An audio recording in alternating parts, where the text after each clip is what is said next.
Okay, so let's talk about the poem Exposure by Wilfred Owen. This poem was inspired by some personal experience that Owen had in the winter of 1917 when he and his men were forced to lay out in the snow for 2 days and nights in an advanced area of captured land called the Salient. And I've got a picture of what a captured piece of land like this might look like. It's an area of advanced trenches which extends into no man's land in front of the British line of trenches. So when you study this poem, you need to imagine Owen in this very advanced position, very close to the German positions in freezing winter conditions. Now, this poem is interesting to study in terms of conflict because of its deliberate lack of any action. If you think about another of Owen's poems that you might have studied at some point, Dulce et Decorum Est, the central moment in that poem's structure is the vivid, graphic description of a soldier suffering the effects of chlorine gas. Whereas here, in this poem, the total lack of any action creates a different kind of suffering that results in a slower, more drawn-out death. So we're going to have a look at the poem a couple of stanzas at a time. Our brains ache in the merciless iced east winds that knife us. Wearied, we keep awake because the night is silent. Low drooping flares confuse our memory of the salient. Worried by silent sentries whisper, curious, nervous, but nothing happens. Watching, we hear the mad gusts tugging on the wire like twitching agonies of men among its brambles. Northward, incessantly the flickering gunnery rumbles far off like a dull rumour of some other war. What are we doing here? So the poem begins by presenting the reader with two simultaneous hardships experienced by the men: the extremely cold weather and the constant strain and stress of anticipating an attack. Our brains ache, Owen tells us, which immediately sets up that the suffering and conflict in this poem is going to be as much psychological as physical. And he follows this with the first of several examples of personification, which is where human qualities and feelings are given to non-human things, like the weather. The winds are described as merciless, never letting up, and this is followed by the metaphoric phrase, that knife us, to suggest the pain of the bitter wind. And as well as language devices, the poem also employs punctuation, such as ellipsis, which is that ... that we see here, here, and here, which would usually be suggestive of something dramatic, but in this poem it's something dramatic which never really happens. The other impact of this is that it has an extending effect on the line to make the line even more drawn out and emphasise the long drawing out of time. Another technique used by Owen in this poem is alliteration, and he uses this to create sound effects throughout this poem, in particular to suggest the weather conditions experienced by the soldiers. And a particular type of alliteration is called sibilance, and this is where the S sound is repeated, as in merciless iced east winds there. So we can imagine the sound as well as what the soldiers are feeling. The opening stanza establishes for us what Owen and his men are doing. They are on sentry duty. They are watching and listening for any hint of a German attack. The unusual silence here worries them, enough to make sleep impossible, and yet, as we are told several times, nothing happens. We're just going to have a look for a minute at this pair of lines here at the beginning of stanza 2, because we have another example of personification being used with the mad gusts tugging on the wire. And here the different sound effects is created. So the alliterative G noise with tugging, which suggests a sort of snagging or catching action. And the simile, which completes the line, reminds us of the last twitching movements of the soldiers who might become caught in the wires of no man's land after going over the top, only to be shot by the enemy. Now, in the distance, Owen hears the rumbling of gunfire, but this is described as far off and like a dull rumour of some other war, suggesting a feeling of detachment,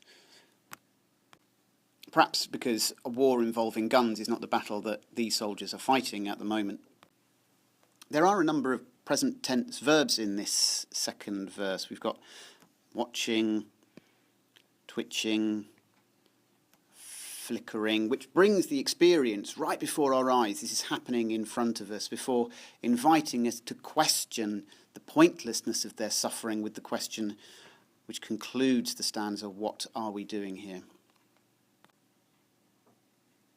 Let's have a look at the next two stanzas. The poignant misery of dawn begins to grow. We only know war lasts, rain soaks and clouds sag stormy. Dawn, massing in the east, her melancholy army attacks once more in ranks on shivering ranks of grey. But nothing happens. Sudden successive flights of bullets streak the silence, less deadly than the air that shudders black with snow, with sidelong flowing flakes that flock, pause and renew. We watch them wandering up and down the wind's nonchalance, but nothing happens.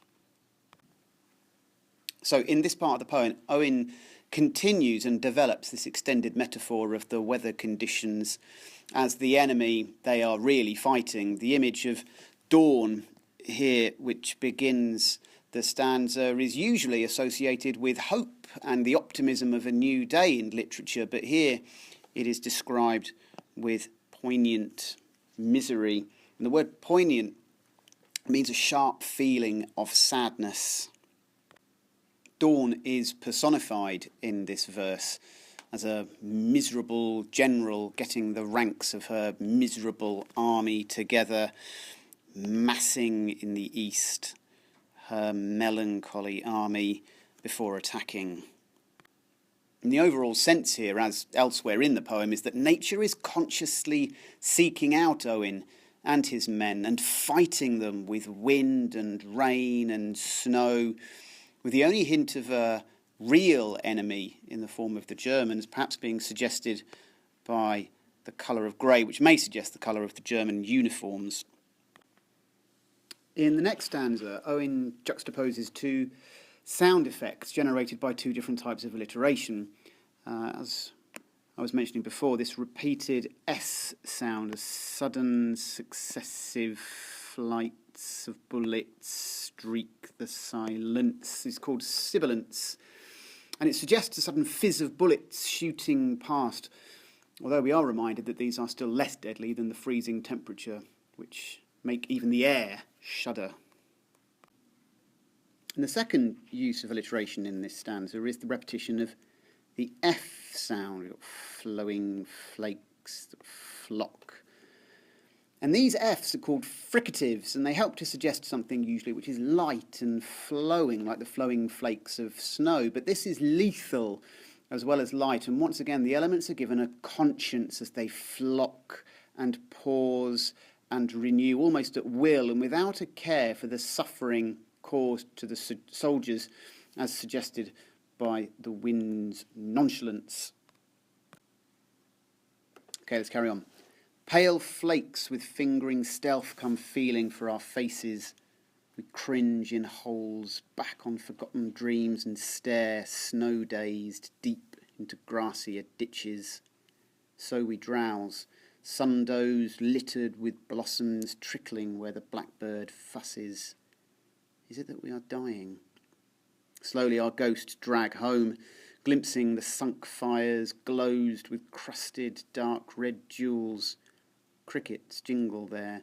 For hours the innocent mice rejoice. The house is theirs. Shutters and doors all closed. On us the doors are closed. We turn back to our dying. You can see how the snow's deliberate searching for the soldiers is further developed in this stanza. Look, the fricatives link the words flake licks and fingering, feeling and faces.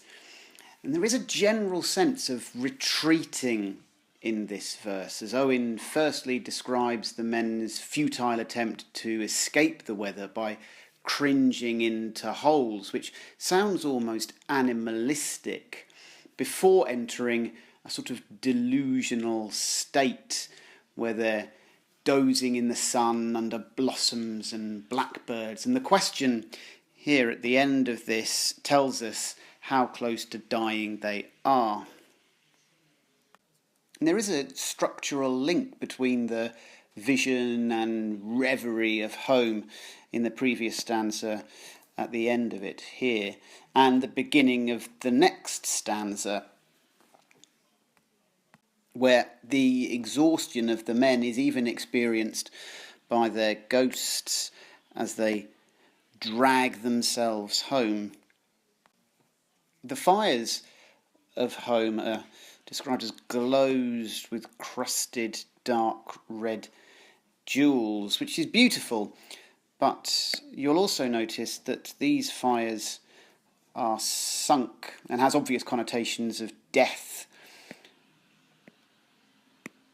as well as the idea that hope as well as life is ending. There is also a clear sense of detachment from this image of home. The doors are closed upon them as if a peaceful life is now unattainable, and so they return to their dying. Okay, let's turn to the last two stanzas in the poem. Since we believe not otherwise can kind fires burn, now ever suns smile true on child or field or fruit. For God's invincible spring our love is made afraid.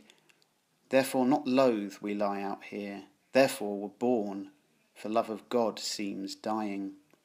Tonight this frost will fasten on this mud and us, shrivelling many hands and puckering foreheads crisp. The burying parties, picks and shovels in shaking grasp, pause over half-known faces. All their eyes are ice, but nothing happens. Owen gives the ending of this poem a somewhat ironic sense of Christian sacrifice. He seems to suggest that the soldiers were born to die in this way in order to secure peace and happiness back home, since we believe not otherwise can kind fires burn, now ever suns smile true on child or field or fruit.